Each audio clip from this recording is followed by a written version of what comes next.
할렐루야. 우리 앞뒤 좌우 옆 사람이 인사하겠습니다. 잘 오셨습니다. 네, 잘 오셨습니다. 잘 오셨습니다. 잘 오셨습니다. 제가 안산 동산교회에서 사역할 때 같이 찬양 사역했던 우리 박병수 목사님인가요? 네, 목사님. 네, 저희 응원해 주신다고 와주셨는데 우리 사모님하고 잠깐만 일어나 주시며 격려의 박수, 감사의 박수 쳐주시고, 네, 감사합니다. 예. 앉아주시고요. 제가 갑자기 이렇게 세워서 너무 죄송합니다. 오늘 되게 편하게 왔는데 정말 기대가 되는 젊은 사역자고요. 하나님께서 목사님과 사모님 가정을 통해서 또 귀한 사역들을 펼쳐가 주실 것을 믿습니다. 여러분, 오늘 등대 모임 장소가 조금 변경이 있는데 아마 등대지기 분들에게 전달을 받으셨으리라고 믿고 그렇게 좀 이해를 해주셨으면 좋겠고요. 다음 주는 추수감사 주일입니다. 가장 중요한 절기 중에 하나죠. 1년에 부활절도 중요하고 또 성탄절도 중요한데 추수감사 주일은 첫째는 하나님이 나에게 주신 소득이 내 것이 아니라 하나님께로부터 왔다라는 것을 고백하는 신앙 고백, 또 그것을 기념하는 주일이고요. 두 번째는 우리가 다 하나님께서, 예수님께서 구름 타고 다시 오실 때 당신의 알곡들, 당신의 미랄들을 이렇게 거두시는 날이 오게 될 것입니다. 할렐루야. 예, 그래서 추수 때가 오게 될 텐데 그 종말 대망을 기념하고 또 기다리는 그것을 기념하는 주기가 추수감사 주일이니까요. 여러분 다음 주일날 꼭 기대해 주시고 예배 준비해 주시길 부탁드리고, 특별히 세례식과 성찬식이 있습니다. 함께 기도로 동참해 주시길 부탁드립니다. 아까 잠깐 나왔는데 한번 포스터 띄워주시면 우리 김석영 집사님께서 이제 온리 카페 공방 시작합니다. 거기 보면 기질검사, 가죽체험, 하부루타, 행복대화법, 손뜨개질 이런 커리큘럼을 이렇게 준비하셔가지고 이제 지역에, 이거는 이제 원데이 클래스예요. 그래서 하루만 각 클래스마다 한 8명인가요? 8명씩 받아서 그렇게 하루 이렇게 진행하는 그런 컬이니까요. 여러분, 이 공간이 저는 우리 교회 성도님들만 오가는 공간이 아니라 이 지역 주민들, 특별히 예수님 믿지 않으시는 분들이 저희 교회에 좀 많이 찾아와 주셔서 정말 선한 영향력을 이렇게 공급받는 그런 공간이 되기를 정말 꿈꾸고 있습니다. 위해서 기도해 주시고 주변에 많이 또 홍보해 주시고 우리 김석영 집사님 위해서 기도해 주시기를 부탁을 드립니다. 제가 책 한 권을 가져왔는데 저희 교회에 삼일교회에서 우리 송태근 목사님 삼일교회에서 저희 교회 좀 후원을 해주고 계세요. 그런데 그 중에 한 책인데 김원자 씨가 쓴 네가 어디 있느냐라는 책입니다.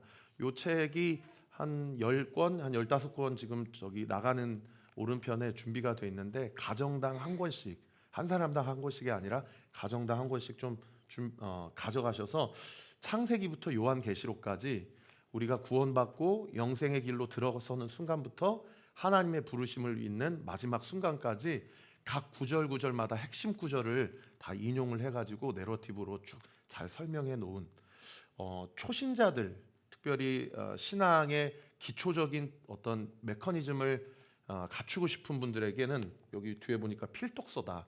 너무 중요하게 저도 한번 훑어보니까요 잘 정리를 해놨더라고요. 나가실 때 꼭 한 권씩 가져가 주시기를 부탁을 드리겠습니다. 제가 잠깐 기도하겠습니다. 아버지 하나님, 감사합니다. 오늘 11월 둘째 주일 주님 앞에 나왔습니다. 아버지 하나님, 우리의 마음과 생각을 주 앞에 겸손한 마음을 취하여 이 시간 주님 앞에 예배드리고 또 주님께 말씀 듣기를 원합니다. 말씀을 전하는 자의 입술을 주장하여 주십시오. 그리고 우리 듣는 성도들의 귀와 마음을 주장하여 주셔서 이 말씀을 통해서 하나님이 나의 삶 가운데 말씀하시고자 하는 부분이 무엇인지를 분명하게 드러나는 영과 진리의 예배가 되게 하시고, 지난 한 주 동안 너무나도 수고하고 애쓴 성도들의 삶 가운데 하나님께서 꼭 들려주시고자 하는 필요한 말씀이 있으시다면 오늘 이 말씀을 통해서 들려지게 하시고 그 말씀 앞에 정직하고 진실하게 반응하는 저희 모두가 되게 하여 주옵소서. 예수 그리스도의 이름으로 기도하옵나이다. 아멘. 여러분, 저희는 큐티 루틴에 따라서 주일 설교를 하고 있습니다. 오늘 큐티 본문은 민수기 33장인데요. 민수기 32장까지는 모세가 40년 광야 생활 가운데 이스라엘 백성을 어떻게 여리고성 코앞까지 인도했는지를 기록하고 있는 본문이라고 한다면 33장부터 끝장 36장까지는 그동안의 삶을 모세가 하나님 앞에서 리마인딩하는 그런 본문이에요. 그래서 아까 그 드라마를 보시면은 어디에 진을 치고 어디에 진을 치고 어디를 떠나고 이런 것들이 그때 했다는 것이 아니고 이미 다 해온 일들을 이제 모세가 민수기서를 정리하면서 다시 한번 회고하는 그런 본문이라고 볼 수가 있는 거죠. 자신의 인생 120년의 삶을 회고하면서 첫 번째 오늘 본문에서 언급하고 있는 부분이 뭐냐면 오늘 본문 38절에 자기의 친형이자 믿음의 동역자인 아론이 123세에 하나님의 부르심을 받았다라고 기록하고 있는 그런 본문입니다. 우리 38절 말씀 같이 한번 읽어봅시다. 시작. 이스라엘 자손이 애굽 땅에서 나온 지 40년째 5월 초 하루에 제사장 아론이 여호와의 명령으로 호르산에 올라가 거기서 죽었으니, 원래 아론이 죽은 그 사건은 민수기 20장에 이미 기록이 되어 있어요. 그런데 오늘 보면 33장에 또 기록하고 있는 것은 그만큼 자신의 삶을 정리하면서 자신의 형 아론이 자기보다 먼저 하나님의 부르심을 받은 것이 자기 인생의 아주 큰 사건이라는 것을 알 수 있는 그런 대목인 것이죠. 그런데 제가 이 부분에서 다시 한번 이 말씀을 띄워주시면 상당히 인상적인 표현이 있어요. 하나님이 그를 데려가셨다, 그가 하나님의 부름을 받았다, 이렇게 표현하지 않고 제가 하이라이트 친 부분, 여호와의 명령으로 거기서 죽었다 라고 이야기를 하고 있다라는 거죠. 인생을 살아가면서 우리가 언젠가 다 하늘나라로 올라가게 될 텐데, 혹은 살아있는 채로 주님 다시 오신 그날에 재림 예수님을 만나게 될 날 수도 있겠죠. 어쨌든 우리가 인생을 마감하게 될 텐데, 그때 그 모든 일들이 내가 수명이 다하여서, 내가 이제 갈 때가 되어서 그렇게 이 세상의 삶을 정리하는 것이 아니고 여호와의 명령에 의해서 이 땅의 삶을 정리한다라는 것을 의미하는 그런 본문이죠. 여러분, 그런 관점에서 보면 날 때 왜 그런 얘기 있잖아요. 날 때는 순서 있게 오지만 또 이 세상을 떠날 때는 순서가 없다, 그런 얘기도 하고, 또 마치 이 땅에서의 장수하면 그 사람은 복받은 삶이고, 뭔가 어떤 비보나 정말 말할 수 없는 어떤 한 사건으로 인하여서 갑자기 하나님의 부르심을 받게 된다면 그것은 정말 안타까운 사건이고 정말 불행한 일이고, 우리가 이렇게 세상 속에서 그렇게 또 해석하고 받아들이지 않습니까?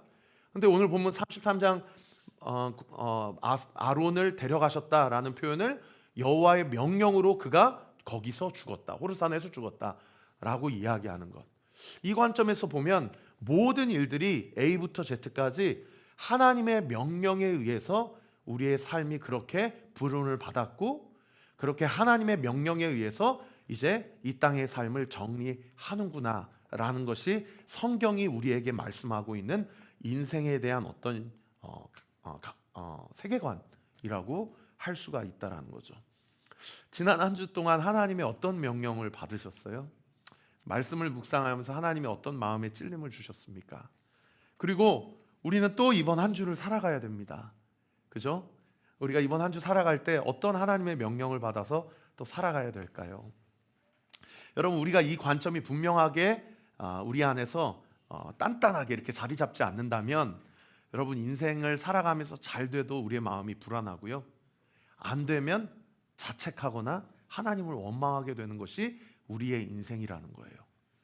여러분, 잘 되든 안 되든, 혹은 내 마음, 내가 원하는 대로 계획한 대로 이루어지든 혹은 이루어지지 않든, 이 모든 것이 하나님의 명령으로 이루어지는 것이라면, 다른 말로 표현하면 하나님의 주권 아래에 있는 우리의 삶이라고 한다면, 우리가 조금 더 하나님 앞에서 겸손하고 또 좀 낮은 마음으로 하나님의 음성을 듣고자 할 거고요, 그 하나님의 부르심 앞에 어떻게든 하나님의 말씀 앞에 순종하고자 그렇게 몸부림치는 우리의 삶이 될 수 있지는 않을런지 그런 생각을 해봅니다. 자, 그 다음에서 41절부터 48절까지 같은 표현이 계속해서 반복을 하고 있어요. 41절부터 48절까지 쭉 보시면은 어디를 떠나 어디에 진을 쳤다, 그죠? 그리고 어디를 떠나 어디에 진을 쳤다. 한번 띄워주시면 41절부터 44절까지. 그죠? 떠나, 살모나를 떠나, 분온을 떠나, 오봇을 떠나 어디에 진을 쳤다. 또 그 다음 구절 한번 띄워주시면 45절부터 48절도요. 어디를 떠나 어디에서 진을 쳤다. 어디를 떠나 어디에서 진을 쳤다. 어제 우리 등대지기 분들이랑 같이 이 말씀을 합독했거든요. 근데 합독하는데 잘 읽다가 이게 다 엉키는 거예요. 왜 엉키냐면 한번 다시 45절부터 한번 띄워주시면은 이런 지명들 있잖아요. 디본갓, 알몬, 디블라다임, 아바림 이런 걸 누구는 다보갓이라고 읽고 누구는 할몬 디블리데임 막 이렇게 읽고 하니까 이렇게 합독하면서 자꾸 꼬이더라고요. 제가 이야기하고 싶은 요지가 뭐냐면 여러분 듣도 보도 못한 지명들이 계속 나열이 되면서 반복되는 표현이 뭡니까? 거기를 떠나 어디에 진을 쳤다. 거기를 떠나 어디에 진을 쳤다라는 표현이 계속 반복되고 있다라는 거죠. 여러분 인생의 삶을 출애굽하여서 가나안 땅을 향해 나아가는 이스라엘 백성의 40년의 광야의 인생을 2023년 10월 둘째 주일을 살아가는 우리에게 적용해 본다면 여러분 애굽, 이집트는 무엇을 상징하냐면 세상을 상징해요. 그리고 40년 광야 생활은 무엇을 상징합니까? 여호와의 명령으로 부르심 받기 전까지의 이 땅에서의 우리의 삶을 상징하거든요. 그리고 가나안 땅에 들어가는 것은 본향, 천국에 들어가는 것을 상징한단 말이에요. 그러니까 이 땅의 삶 가운데 우리의 삶 가운데 계속해서 반복되어지는 일들이 뭐예요? 지명만 달라질 뿐이지 거기에 진을 쳤다가 구름기둥 불기둥이 움직이면 거기를 떠나서 또 다른 곳에 진을 치고 또 때가 되면 시간이 차면 거기에서 진을 다 풀어서 다 짐을 싸가지고 또 거기를 떠나서 어디에 또 진을 치고 이런 일들이 계속 반복된다라는 거예요. 그런 일련의 우리의 삶의 여정 가운데 이스라엘 백성의 40년 광야 삶 가운데 어떤 지명은 하나님 앞에서 은혜를 받아서 광야 생활 가운데 물을 공급받고 양식을 공급받는 그런 지명이 있는가 하면 어떤 지명은 하나님의 마음을 아프게 하고 하나님께 대적하고 거기에 우상을 쌓고 거기에 절을 하고 그랬던 지명도 있다라는 거예요. 여러분 대표적인 곳이 민수기 11장 3절에 나오는 다베라라는 곳입니다. 그곳의 이름을 다베라라는 이름은 여호와의 불이란 뜻이거든요. 거기에서 여호와의 불로 이스라엘 백성의 일부가 하나님을 진노케 하여서 심판을 받았어요.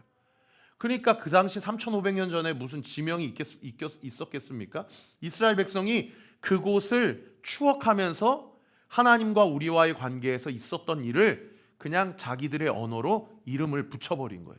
여기는 다베라다. 그러니까 다베라를 이름을 지명을 생각하면 무슨 생각이 들겠어요? 아, 내가 여기서 하나님께 반역하고 죄지었던 곳. 그러면 그런 곳만 있느냐? 아니에요. 엘림 같은 곳도 있어요. 엘림 한번 말씀 띄워주시면 이 엘림은요 12샘물이 있었던 곳이에요. 그리고 79로 무리바는 넘어가고요. 12샘물이 있었던 곳이고 79루의 종려나무가 있었던 곳이에요. 여기가 소위 말하는 어디입니까? 오아시스예요. 오아시스. 근데 오아시스라고 그 당시에는 명명하지 않고 엘림이라고 그렇게 명명을 한 거예요. 여러분 저를 한번 봐주세요. 우리네 평생의 삶 가운데 우리의 시간이 어느 한 시절은 어느 한 곳은 하나님을 원망하고 하나님을 대적하며 하나님께 실망한 곳 그런 곳이 있는가 하면 그런 시절이 있는가 하면 어느 한 곳은 정말 하나님이 은혜 주셔서 그 골고다 언덕길을 그 아고울 골짜기를 잘 이겨낼 수 있었고 감당할 수 있었던 곳이 있었지. 그곳이 엘림이었지. 이런 곳 저런 곳이 다 있으면서 거기에 진을 치고 또 그것을 떠나 이곳으로 또 그것을 떠나 이곳으로 이렇게 가는 우리의 삶이 어쩌면 이 땅에서의 우리의 인생이 아니냐 이 말인 것이죠. 저도 어제 이 말씀을 우리 등대지기 분들하고 같이 나누는데 한번 세어봤어요. 제가 고향이 전주잖아요. 제가 이제 나이가 40이 좀 넘었는데 제 인생을 한번 생각해 보니까 20년은 전주에서 살고 이제 20년은 서울에서 살았더라고요. 근데 앞에 20년은 저희 집이 5번 이사를 했고요. 뒤에 20년은 7번 이사를 한 거예요. 저 인생 가운데 총 12번을 이사한 거죠. 근데 어느 한 시절은 지금도 별로 추억하고 싶지 않아요. 집이 너무 가난했고 힘들어서. 그리고 어머니 아버지가 너무 많이 싸워서 저렇게 예수 믿을 거면 차라리 교회 안 다니는 게 좋겠다. 전주에 평화동에 살 때 너무 힘들었거든요.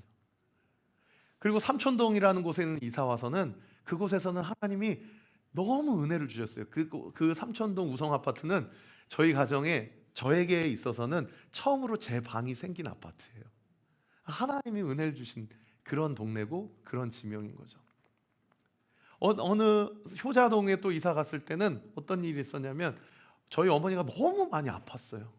그래서 예수님 안 믿으신 분이 어머니를 보면서 신내림 받아야 돼. 왜냐하면 병원 가면 병명이 안 나와요. 어머니가 병명이 없이 맨날 24시간 누워만 계세요. 근데 그날은 제가 소풍날이었어요. 근데 다른 친구들은 다 김밥을 싸우고 유부초밥을 싸우고 도시락을 잘 준비하는데 저희 어머니는 아프셔서 도시락 준비할 힘이 없는 거예요. 저희 아버지는 교도관이셨어가지고 그냥 아침 일찍 출근하시고. 그러니까 지금도 기억이 나요. 저희 어머니가 제 손에 100원짜리 동전 하나를 딱 쥐어주시면서 영천아 미안해, 이거 가지고 과자 사가서 소풍 가. 근데 그때 여러분 아시는지 모르겠지만 자키자키라는 과자가 있었거든요.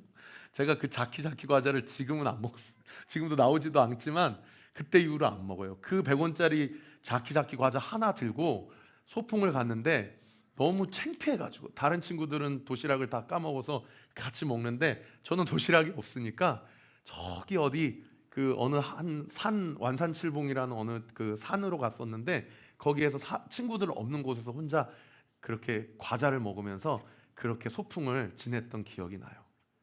그때 그 시절들 그런 것들이 하나하나씩 생각이 나더라고요. 제가 무슨 말씀을 드리고 싶어서 이 얘기를 하는 거 아니, 그렇게 어려웠던 시절이 있는가 하면 하나님께 은혜를 입었던 시절이 있는데 지금까지 40여 년의 삶을 되돌아보니까 어느 한 시절에는 정말 힘겨웠지만 하나님이 은혜 주셔서 그래도 말씀 앞에 하나님 음성 앞에 하나님이 명령하시면 내 인생 거둬가시는 게 이 땅에서의 우리의 삶이니 거기서 그래도 아둥바둥 어떻든 주의 말씀 앞에 순종해 봐야 되겠다. 그런 생각을 한 적도 있었지만 어느 한 시절은 하나님 도대체 살아계시냐고, 당신이 살아계시면 어떻게 나한테 이럴 수 있고 우리 어머니 아버지는 왜 저러고 있어야 되냐고 그렇게 정말 하나님 앞에 삿대질하면서 그렇게 기도하고 원망하고 불평했던 시절도 있었다라는 겁니다.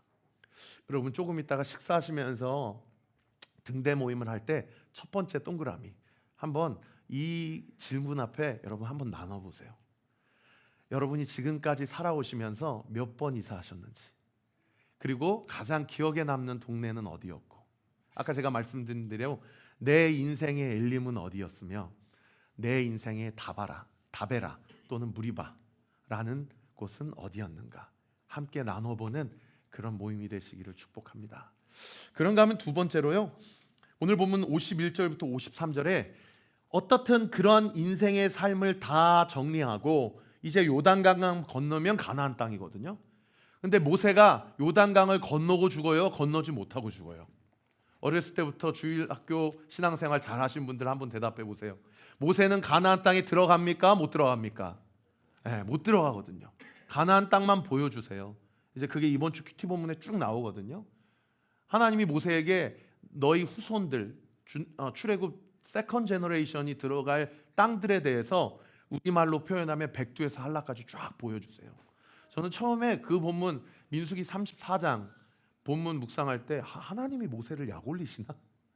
너는 못 들어간다 못 들어가지 하면서 그렇게 쭉 보여주시나?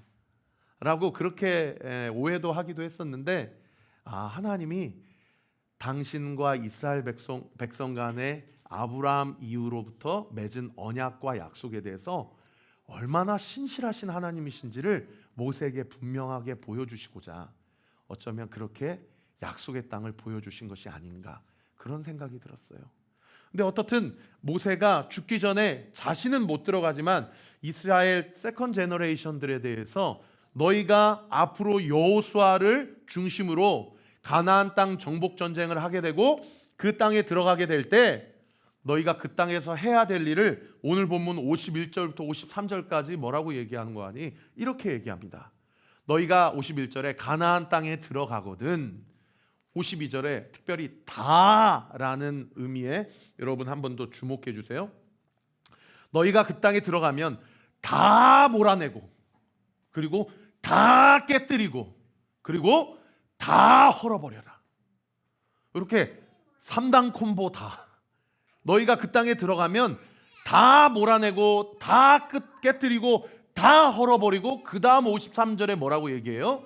거기에 거주하라. 내가 그 땅을 너희에게 소유로 주었다라고 이야기하고 있는 그런 본문이에요.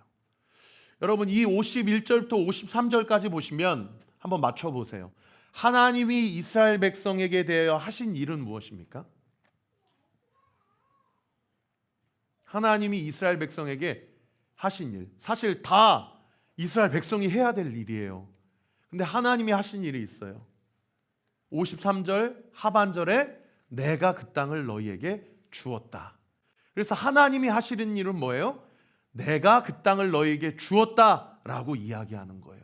여러분, 우리가 이 땅의 삶을 살아갈 때 하나님께서 우리에게 주시는 가정이 있고요, 하나님이 우리에게 주시는 영적 공동체 교회가 있고요, 하나님이 우리에게 주시는 생업, 직장, 사업이 있어요. 하나님이 우리에게 주시는 은사가 있어요. 넌 이거 먹고 벌어먹고 살아라 라고 하면서 주시는 소명이 있어요. 그건 하나님이 우리에게 주신 거예요. 근데 그 하나님이 주신 것으로 자동적으로 우리가 돈을 벌고 삽니까? 아니에요. 하나님이 그 땅을, 가나안 땅을 이스라엘 백성에게 주셨는데, 실제로 가나안 땅에 들어가면 이스라엘 백성이 해야 될 일이 뭐예요? 아까 다 3단 콤보 한번 띄워주세요. 다 몰아내고, 다 깨뜨리고, 다 헐고, 그 다음 53절에 거주하라 라고 이야기하고 있는 그런 본문이라는 것이죠. 하나님이 우리에게 주신 주신 일은 그 땅을 주셨다고 이야기하는데, 이스라엘이 실제적으로 해야 될 일은 그 땅에서 자기들이 살 수 있도록 다 몰아내고 깨뜨리고 허는 일은 하나님이 해주시지 않는다는 거예요. 누가 해야 된다라는 거예요? 네, 내가 해야 된다는 거예요. 내가 해야 된다는 거예요. 여러분, 이게 참 하나님에 대해서 어떤 마음이 드세요? 진짜 하나님 쪼잔하네. 이왕 주시는 거 그냥 우리가 그냥 입주하면 다 그냥 풀옵션으로다가 다 세탁기, 건조기, 에어컨 다 이런 거 다 되어 있고 그냥 몸만 들어가면 살 수 있도록 그렇게 주시면 안 되나.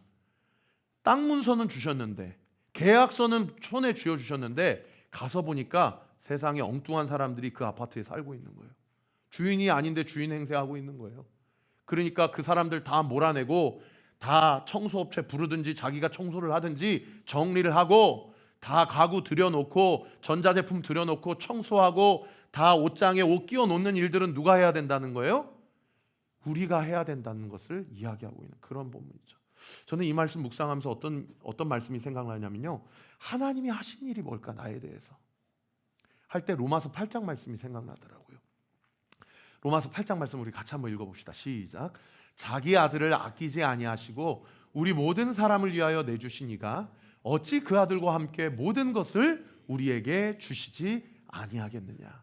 여러분, 하나님이 우리의 인생 가운데 하신 일이 뭡니까? 첫 번째가 뭐예요? 우리의 힘으로 해결할 수 없는 죄의 문제를 우리 하나님께서 하셨어요. 할렐루야. 그 죄의 문제를 해결하시기 위해서 주님이 하신 일이 무엇입니까?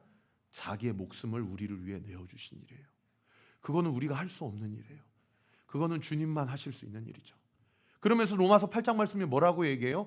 자기 아들을 내어주신 그분께서 어찌 그 아들과 함께 너희에게 모든 것을 주시지 않겠느냐라고 이야기해요.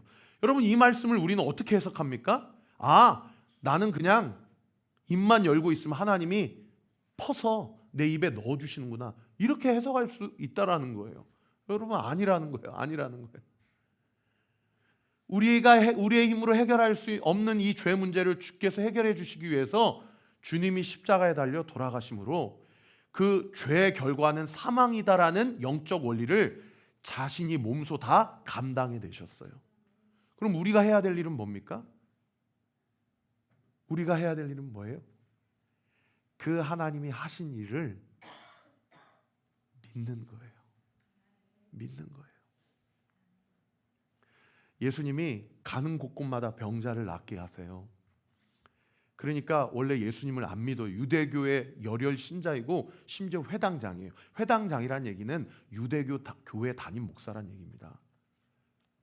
그 유대교가 결국에 예수님을 십자가에 못 박은 거 아닙니까? 왜 네가 메시아야? 내가 상상한 메시아는 너 같은 메시아 아니야. 내가 상상한 메시아는 지금 우리를 압제하고 있는 로마로부터 우리를 독립시켜야 돼. 그러니까 너는 메시아 아니야. 그게 유대교의 그 당시 예수님의 어떤 영적 스탠스 아니었습니까? 근데 당장 자기 딸이 죽게 생겼는 거예요. 12살밖에 안 됐는데. 그러니까 소문을 들어보니까 대제사장 가이바는 절대 내 딸을 살릴 능력이 없어. 내가 봐도. 그러니까 누구한테 나오는 거예요? 자존심 버리고 예수님 앞에 나오는 거예요. 예수님 앞에 나와서 내 딸 좀 살려달라고. 이제 초등학생이라고. 내 딸이 죽으면 나 죽는다고. 살려달라고 자존심 버리고 유대교 담임 목사가 주님 발끄러미를 붙잡는 거예요. 근데 세상에 그 상황에서 자기보다 더 급한 한 여인이 있었는데 12년 동안 하혈하는 여인이 주님 몰래 옷깃을 만진 거예요. 그러니까 얼른 빨리 이분을 모시고 우리 집에 가서 내 딸 앞에 내놔야 되는데 지금 정말 오늘 내일 하는 정도가 아니고 1분 1초 하는 정도인데 지금 안 살리면 이제는 끝인데 세상에 이 여인이 내 앞을 가로막는 거예요. 어쩌다가 하나님이 예수님께서 자기 알겠다 가자라고 이야기를 하셨는데 그 여인을 그냥 지나치지 아니하시고 누가 내 옷깃을 만졌다 하면서 여러 가지 얘기를 하는 중에 세상에 그 여인은 고쳐주었지만 자기 집에 하인이 와가지고 더 이상 예수 선생님을 괴롭게 하지 마세요. 당신의 딸이 이미 죽었습니다라고 비보를 알려주는 거예요. 자신의 소망이 완전히 끊어진 거죠. 이분이 못 고칠 병, 이분이 죽을 병은 고칠 수 있는 분이라는 믿음은 있었지만 이분이 죽은 자는 살릴 수 있는 분이라는 믿음은 없었던 거예요. 그런 믿음 없는 회당장 야이로에게 예수님이 누가복음 8장에 뭐라고 얘기하십니까? 이렇게 얘기하세요. 두려워하지 말고 믿기만 하라. 그리하면 딸이 구원을 얻으리라. 사랑하는 성도 여러분, 우리가 주님 앞에 해야 될 일이 뭔지 아십니까? 주님을 믿는 일입니다. 날마다 하나님이 말씀하시는 말씀 앞에 내가 얼마나 믿음이 부족한 사람인지, 아니 내가 얼마나 믿음이 없는 고집과 아집의 사람인지를 주 앞에 정직하고 진솔하게 인정하고 이런 나의 믿음 없음을 주님 불쌍히 여겨주시고 두려워하지 말고 믿기만 하라 라고 얘기하신 회당장 야이로를 향한 이 예수님의 말씀이 이번 한 주를 향한 나의 삶을 향한 주님의 프로포즈가 되게 하여 주시옵소서. 할렐루야. 사랑하는 성도 여러분, 습관처럼 교회를 들락날락 하시면 안 됩니다. 그분은 2000년 전이나 지금이나 시퍼렇게 살아계시는 우리의 삶의 주인이시오. 이 교회의 머리이시며 이 모든 열방과 모든 피조 세계의 만유의 주이심을 믿으시기를 예수 그리스도 이름으로 축원합니다. 그래서 두 번째 여러분이 함께 생각해보고 또 나눠야 될 포커싱은 무엇이냐 이것이에요. 하나님이 하실 일을 그건 믿어버려야 돼요. 할렐루야. 믿어버리고 그렇다고 해서 하나님이 다 숟가락 떠먹여 주는 것이 아니고 내가 해야 될 일을 해야 됩니다. 할렐루야. 내가 해야 될 일이 뭐예요? 주님이 나의 삶 가운데 하실 일을 나의 연약함과 상관없이 하나님께서 이루실 것이라는 믿음이에요. 믿으시면 아멘. 여러분 이 진리 앞에 여러분 흔들리는 마음과 얕은 신앙이 있다면 굳건하게 하게 하시기를 우리 구주 예수 그리스도 이름으로 축원합니다. 그래서 하나님이 나에게 허락하신 것이 무엇인지, 그리고 하나님이 나에게 허락하셨지만 내가 믿음을 가지고 주 앞에 해야 될 일은 무엇인지 분명하게 한번 정리해 보세요. 여러분 저도요 말씀을 맺으면서 이 말씀 드리고 함께 기도했으면 좋겠어요. 저도요 큰 교회에 있을 때 하나님이 개척에 대한 강한 부담감을 주셨어요. 또 사임할 때쯤 되니까 미국 한인교회 중에 가장 큰 교회에서 저한테 마침 찬양 사역자, 교구 사역자가 좀 필요한데 좀 오지 않겠냐고 그렇게 콜링도 있었어요. 그때 살짝 흔들리더라고요. 그런데 하나님께서 개척하라. 개척하라. 여러 가지 멘토 목사님들의 권면, 또 말씀을 묵상할 때마다 하나님께서 주시는 음성, 그리고 아내랑 함께 기도하고 준비하면서 가족들의 동의, 이 세 가지가 완벽하게 충족이 되면서, 물론 하나님이 초자연적으로 영천아 너 개척해라 라고 하시지는 않으셨지만 말씀을 통한 확신, 멘토 목사님의 조언, 그리고 아내의 동의, 이 세 가지를 통해 개척에 대한 분명한 확신을 주셨어요. 여러분, 그리고 개척을 결정하고 그렇게 이제 교회를 세우려다 보니까요, 저는요 하나님이 저에게 주시는 응답이었기 때문에 아무개 성도님이, 아무개 장로님이, 또 아무개 어떤 사업자가 와서 목사님 이 공간이 있는데 제가 그냥 내어드릴 테니까 여기에 교회 세우세요 라고 하실 줄 알았어요. 아무도 저에게 여기에 공간이 있으니까 교회 세우라 라고 한 사람이 없어요. 그래서 제가 스페이스 클라우드라는 플랫폼에 들어가서 카페 사장님들, 공간 대업을 하시는 사장님들이 시간당 얼마를 받고 그곳에 이제 주일날 공간을 대여할 수 있는 그곳에 들어가서 거기에서 예배를 드리기 시작했어요. 교회를 개척하면 성도들이 알아서 붙을 줄 알았어요. 그래도 15년 동안 저희 교단에서 넘버 5 안에 드는 교회에 있었기 때문에, 와, 그래도 내가 허투루 사역을 하지 않았기 때문에 적어도 100명에서 200명 이렇게 모여서 아, 정말 교회를 개척하겠구나. 왜냐, 우리 선후배 목사님들도 그렇게 다 하니까. 엊그저께 횡단보도를 지나가는데 저기 도농역 앞에 교회 이름이 갑자기 생각이 안 나네요. 은혜교회였던 것 같은데, 은혜교회 봉고차가 이렇게 저희 집 앞에 지나가더라고요. 도농역 앞에 있는 교회인데 여기까지 와서 성도들을 태우고 가더라고요. 옛날에 동산교회에서 셀세미나 할 때 개척교회 상가교회 목사님들이 간증할 때 자기 개척 시기에 얼마나 힘들었는지, 큰 교회에서 자기 동네 코앞에, 교회 코앞에 버스를 돌리면서 성도들 막 그렇게 데려갈 때마다 그렇게 큰 교회 욕하고 그랬었는데 안산 동산교회 와가지고 이렇게 큰 은혜를 받았다고 그런 간증할 때가 기억이 나더라고요. 그렇게 도농역 앞에 있는 교회가 한 번씩 쭉 해가지고 교회 버스를 돌려서 가니까요, 저도 한가운데 마음이 불편하지 않더라고요. 아니, 이 동네도 교회가 이렇게 많은데 왜 이렇게 버스를 보내가지고 다 이렇게 데려가나, 이런 생각이 저도 들더라고요. 저는 이런 생각을 제가 할지 2년 전만 해도 꿈에도 상상하지 않았습니다. 그 목사님들이 그렇게 생각하면, 아니 자기가 열심히 가서 전도하면 되지 뭐 그렇게 질투해, 자기 목회적 역량이 그거밖에 안 되면서, 이렇게 판단했어요. 제가 그렇게 교만한 목사였습니다.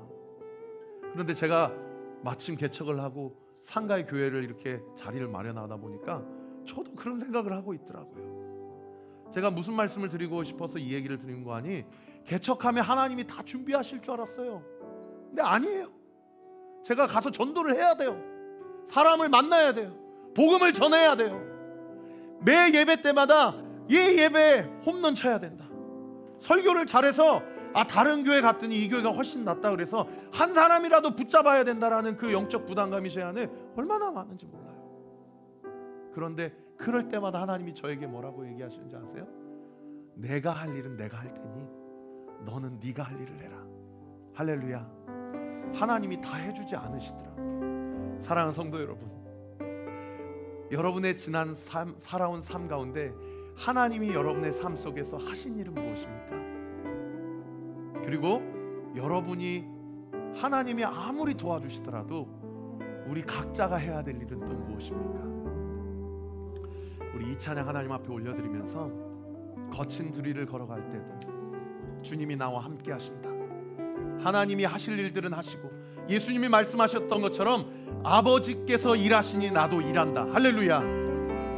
하나님, 나에게 주어진 이 소명의 길, 사명의 길 게으르지 않고 핑계대지 않고 당당하게 헐어버릴 것 헐어버리고 깨부셔버려야 될 것 부셔버리고 거기에 가서 거주하고 살아내는 저와 우리 모든 온리교회 성도들 되시기를 우리 구주 예수 그리스도의 이름으로 축원합니다. 우리 함께 찬양